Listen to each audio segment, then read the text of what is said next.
What's up, YouTube? Hey, y'all. It's your girlfriend with Brit. Listen, excuse my voice, okay? This past weekend was my birthday, and I done lost my voice, but I'm back, and I'm ready to do this part two on where we go wrong in dating. So, I went to Houston, and I had an amazing time, y'all. Oh, my God.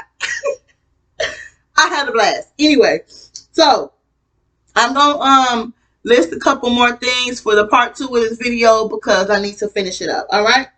Now, a lot of this stuff is stuff that we do and we don't even realize that most of the time you wasting your time and you're not gonna get nowhere. And it's not working in your favor probably because of one of these reasons I'm listing. So I hope y'all ready. Get ready. Get your paper, get your pen, write it down. Sit down, do some reflecting, y'all. Self-reflection is law. Like it is law. Self-reflection is needed. That when you self-reflect, that's when you really can sit back and learn from your mistakes and be accountable and learn where you went wrong with the person and write down what you did wrong and what you allow, and then you can fix yourself and don't ever do it again. And that way, can't nobody get over on you no more, and that way you can't get hurt because you learned from the lesson. You know, life is a big old lesson at the end of the day. At any age, it's a lesson. So you learn from it and grow from it, or you can sit there and dwell in it. That ain't getting you nowhere either. All right. So the first thing we do when we go wrong in dating, I'm gonna list how many of these I got this time. Let's see.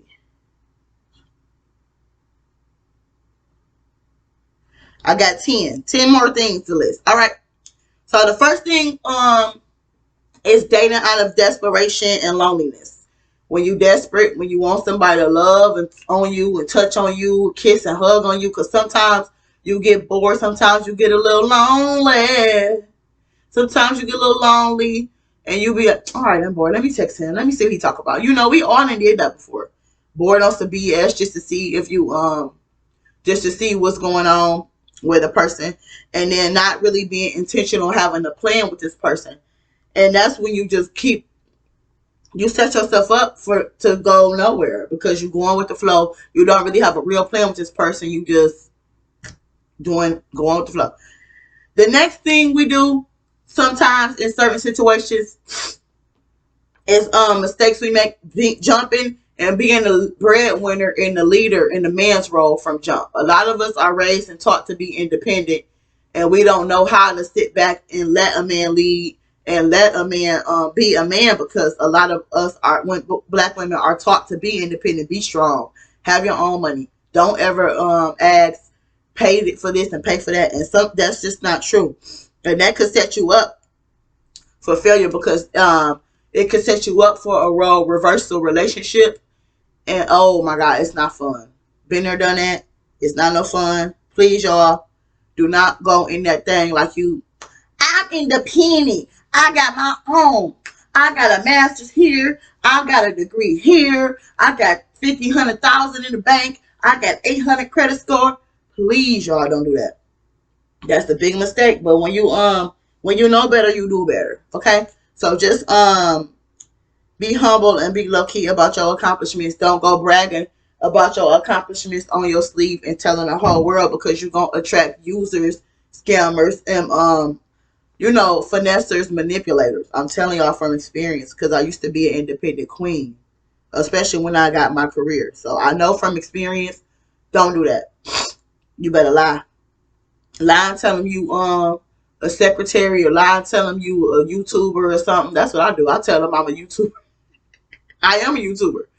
Tell them you a YouTuber. Don't go bragging telling them you make $150,000 a year and all that stuff.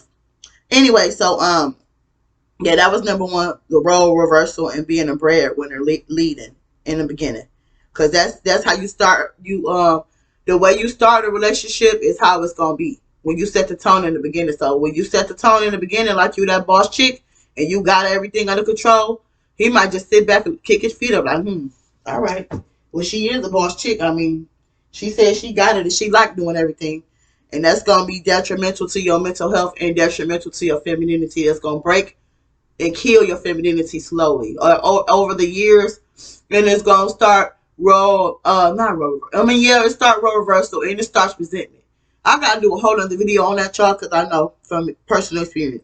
Okay, next one. Where we go wrong? Some people, y'all might disagree with me on this, but I mean, it worked for some people. It worked for me. I don't know. Shacking up and not being married. I say we go wrong doing that because the family structure is important. Like just living together forever and ever, and no goal in the end. And then if something happened, God forbid, you you walk away with nothing. You know, unless you have a way y'all have communicated splitting assets and stuff, but it's no court is involved if you're not married. The judge gonna be like, okay, well they gonna just split it some kind of way, but it doesn't work. It doesn't work out well in the end when you're not married. So that's where we go wrong too. Moving in and having all the kids out of wedlock and not getting married. That's not how it's supposed to go. It's the reason why our grandparents say get married first and have your children. It's for security of the children. If the dad passes away or something, the mom passes away or something, the kids have a stable home and they will have somewhere, a foundation to be, and they won't be scattered all over the place and broke and stressed and struggling. Anyway, okay, that's the third one. The fourth one is where we go wrong: being naive, gullible, and just believing anything your partner tell you when you first meet them. Like, oh, my baby mama crazy. Don't listen to her. Don't pay her no attention. She just acting like that. Oh, she just mad because I'm talking to you. Oh, she just mad because we ain't over each other. Most of the time, it's a back and forth game. They have unfinished business. They going back and forth because most of the time when a person really moved on and done, they don't do all that. And so if they jumping off the gate straight saying, oh, my baby daddy crazy, oh, my baby mama crazy, that's a red flag. And sometimes, yeah, the ex partner can be just a little off because they don't know how to accept their partner walking away and leaving them. But it's a red flag on your end because you'll be involved in a bunch of drama that you didn't sign yourself up for. So don't be naive and gullible believing that, because it's something to raise your eyebrow on and pay attention to, because I fell for that trap before as well. And then another one is number 5. 1, 2, 3, 4, 5. Yeah. Number 5 is ignoring what a woman telling you. So sometimes women will inbox you and they want to call you and talk to you woman to woman and give you the scoop, and like they doing that for a reason. Don't know no person who move on 100% cares about what their partner is doing with the new person. So if a baby mama calling you, or a wife, or a husband, or a baby daddy trying to call you and talk to you as a man or talk to you as a woman, they trying to either feel out what's going on in the situation and they trying to warn you and tell you to look out. Or they could be trying to run you away though. But even if they're trying to run you away, take that as a blessing. Don't sit there and do the back and forth thing, trying to have a one up and all that love triangle stuff. Because I'm telling you, I already been there before, and you don't get nowhere. You don't get nowhere doing that. And, nobody wins in the end, you know. So take your self-respect and your pride and your dignity, and you walk away and you leave that mess. It's not worth it. It's completely not worth it. Leave it up to them to keep being a Rashida all their life. If you want to be Rashida, you go ahead. That's your business. But me, ain't nobody got time for that. I don't tolerate and deal with disrespect. I will leave you. I'm gone. Bye. Don't play with me. The next one, number 6, is dealing with somebody you know you too good for. Ooh! Women, we always like to make excuses for me, and y'all, don't lie to yourself. We do this. I mean, well, it is. He ain't got nobody. I mean, I'm the only one he got. He really trying. He this, he that, his mama, this, his auntie, that. Like, we will make 20,000 excuses. We know we too damn good for this fool. He ain't got nothing going on for himself. He ain't got nothing to match you. And we will sit there and settle for it and defend it and then get mad when the shit don't go our way. How, Sway? How? It don't work like that. If you know you too good for somebody, you get your ass up and you walk out that door politely, and you refer him to a woman that's more on his level. Call me when you're at that level. You know what I'm saying? Once you reach a certain level of success and have a certain mentality about you and carry yourself in a certain way, then you can call me. But if you know you too good to somebody, do not entertain them and do not waste your time with them. And a lot of women do that. Like, a lot of successful corporate women, like, that's older, they, oh my god, they settle for anything, because I think, like, after a certain age, women get so desperate. Like, that it's that tender age between, I'm gonna say for marriage, the early 30s, they start going crazy about getting a husband. Then when they get to that 36, 37, 38, they just deal with anything. They start dating anything. They don't care if they pull them in out the goddamn trash can. As long as they got a man, they gonna stick by that man. And they, even though they know he a loser, that they pulled out the homeless shelter, they still gonna sleep with him. They still gonna defend him, and they still gonna go about their career and live a good life, knowing they too good for him. I don't know why women do that, but they do. We gotta stop being so desperate. Stop. You better than that. It's okay to be single. Being single is not a disease. You're not gonna die if you're single. Being single can actually change your life if you do self-reflection and self-work. So that's the next. That was the one. Settling, mothering him, and all that stuff, trying to baby him and all that. Kill it. That's a mistake. We know we too good for somebody, you go. Especially if you over the age of 26. Because, like, around when you young, you 17, 18, like up until 23, 24, you don't mature. But women, we mature at over the age of 25. That's when we start wising up and waking up. So if you over that age and you still settling and dealing with Tommy that you pulled out the trash can, shame on you, because you being dating out of desperation. Stop doing it. Stop killing yourself like that, sis. It's only gonna harm you in the long run. I'm telling you, because he gonna go on and bounce on to the next dum dum. I seen it. I seen it too many times. I'm telling y'all. Okay, next one.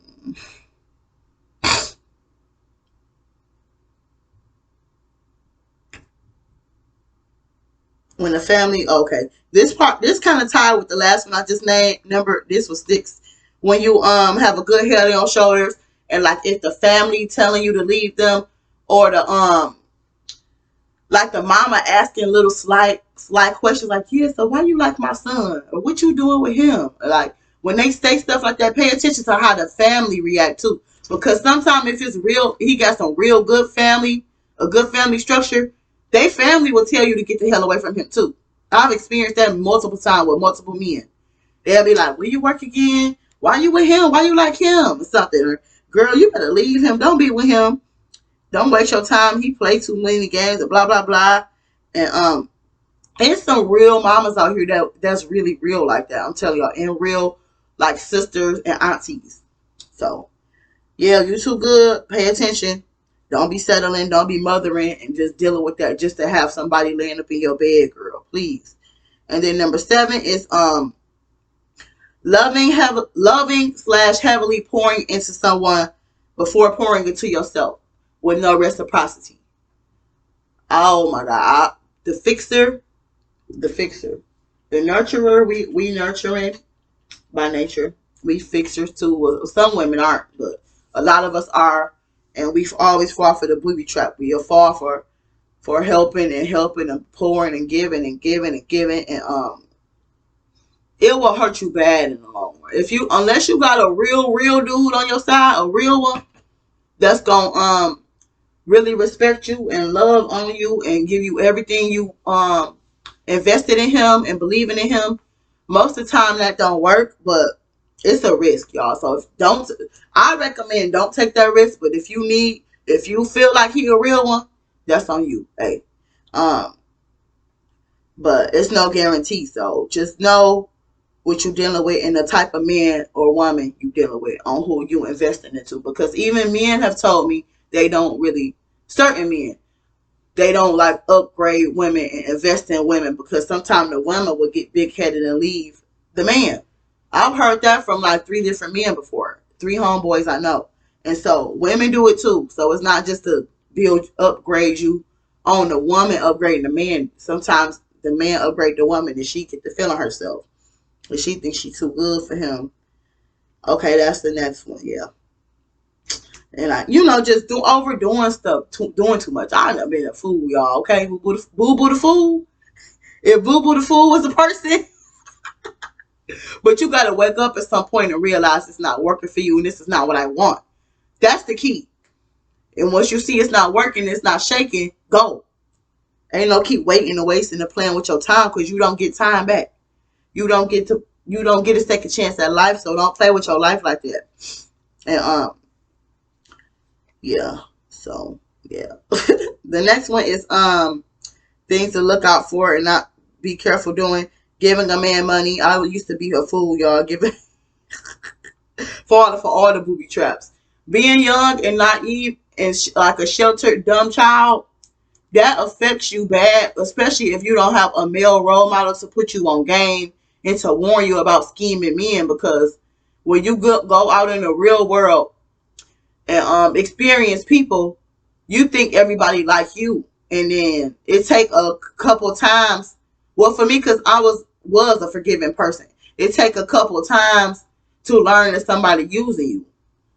But sometimes you can't just be giving the man money or giving away stuff and just giving. Because I'm a giver by heart, and another one too, like I said about the guy's family. If a guy friends warning you too, that's a huge red flag. Huge red flag. Something to really raise your eyebrow and look out for. And the last one is what's the last one? Where we go wrong in dating. Like being brainwashed, because society want us to be strong and struck black women. They want us to struggle and be independent. They don't want us to have a man. We can't be spoiled or taken care of. We got to work 2, 3, 4 jobs to get praise. We got to have 10 degrees to get praise. And the minute we get a man to take care of us and treat us right, it's a problem. This the last one. They will brainwash us to be a big, strong woman, and then groom us to be Hercules and be the head of the household, even when you got a man. And that's not true. It's not true, y'all. So be careful being brainwashed against gold. I'm gonna say, well, I put gold diggers, but it's not really gold diggers. It's be careful about being against hypergamous women, because we hypergamous by nature. Don't nobody want no weak, lazy man. No woman respects or likes that. So, and what else? Be careful about being brainwashed about like the independent thing and overly strong, and when you lack self-worth and you lack standards, you fall for anything. You really do, because woo, child, you fall for anything. But the good thing is, once you learn from your mistakes, you will never do it again. And then once you experience those type of people in your life, when a shady person come your way, your radar go off, and you can sense them what they're trying to do a mile away before they even try. So that's the good thing, even though it sucks that gotta happen to good people, but so just be careful. And then this is the very last one, y'all. This 11. Accepting poor character and behavior, sticking around thinking you can change someone. We will sit there and let Tommy dog us and call us all type of names, drag us down the street by the hair. Not me. I don't play with the domestic violence and abuse. I don't play that. I will call the police on your ass and have them outside. Anyway, so yeah, we will accept. Some women will accept and want to change somebody's behavior, or they will think they could just wait around for that person to change. No, you cannot change no man. You cannot change no woman. You cannot change nobody in this world. So that's the last one. And like a lot of this stuff come from I'm being vulnerable, telling all my business. Ugh. I'm trying to be a little more open though, y'all, be relatable so y'all can understand where I'm coming from, because I don't say this stuff, I don't pull this out the sky, This stuff is experience. Been there, done that. And so hopefully I can help somebody, and y'all can learn from this and don't make those mistakes, or pass it along to a niece or a little cousin or a little sister or something who needs some help and don't have any guidance, because that's why I like to do this too, because I didn't have no guidance, like no guidance. So in the relationship department, I'm not talking about the love, I mean the successful department, because we all got guidance on that. But yeah, so just a lot of therapy, self-reflection, self-love, accountability. The number one thing is accountability. A lot of women lack accountability. They will point the finger on everybody and their mama. Blame him. She did it. He did it. We did it. They did it. But it's like, you allowed it. The person only gonna do what you allow, so you can't allow that in your life. And then you gotta get up and put your foot down, stand on your shit, and leave. Because at that point, when it's too late to set boundaries, that person already know you not about to it's too late to try to flip it around and like rearrange the whole situation. You know what I mean? It's too late. So you better off just starting over with a new person, because it's hard to rewire. You know what I mean? If you've been a pushover all your life, and then you come trying to put your foot down, he gonna be looking like, girl, please, you've been a pushover your whole life. And then being dismissive to when he say something bad to you, you being dismissive, being unbothered, and just act like you don't want to rock the boat. That's not good. You have to speak up for yourself and say something. And if he don't like what you're saying, he probably manipulative. He probably or she probably a manipulative person, and they don't want to hear you out, and they don't want to try to stick together and work it out, because it's a power struggle situationship. So the day you get balls, and the day you get self-worth, and the day you get a mouth on you, they not gonna like you no more. I'm telling y'all what I know. Like I know this from experience. I'm telling y'all. So get you some balls, get your heels on, and walk out that door. And the power of walking away is the best thing to have. Get up and go. Stop making excuses. I don't care. Because let me tell you a short story time. I don't care. When I was in a toxic situation I was in, the devil kept bringing us together because somebody would die. Every time we would be broke up for a few months, either somebody in my family would die or somebody in his family would die. And then somehow we would go to each other's funeral and try to show condolences. Next thing you know, we back in the bed together. You got to stop that. And then at some point you got to say, you know what? Even though we back together right now, guess what? 2-3 weeks later, the same shit gonna come about again. The same problem gonna come. And that's exactly what happened every time. The same problem. They'll be good for a few weeks, and then they'll go right back to the same person, because that's just who they are. Accept people for who they are. That's it. If it walk and talk like a duck, it's a damn duck. If it walk like a cat, it's a cat. If it walk like a dog, it's a dog. Stop trying to make stuff more than what it is, because it's not. You got to get out of your own head and know your worth, and stop living in delusion. Stop.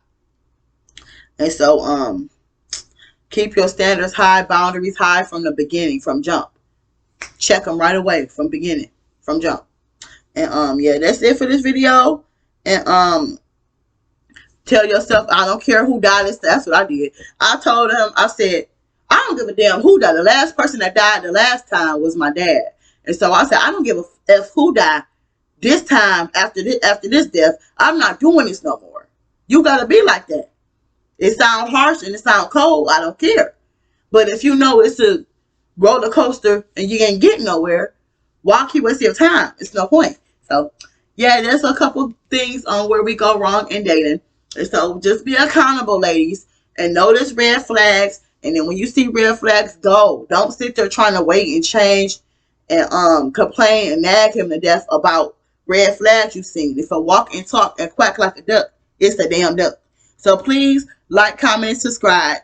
Tell a friend, tell a little cousin, tell a little sister, somebody who needs some help. Because Auntie Brittany here to save you, okay? Big Sis Brittany is here to save you. Let's go. Fit with Brit. Thank y'all for watching. Bye.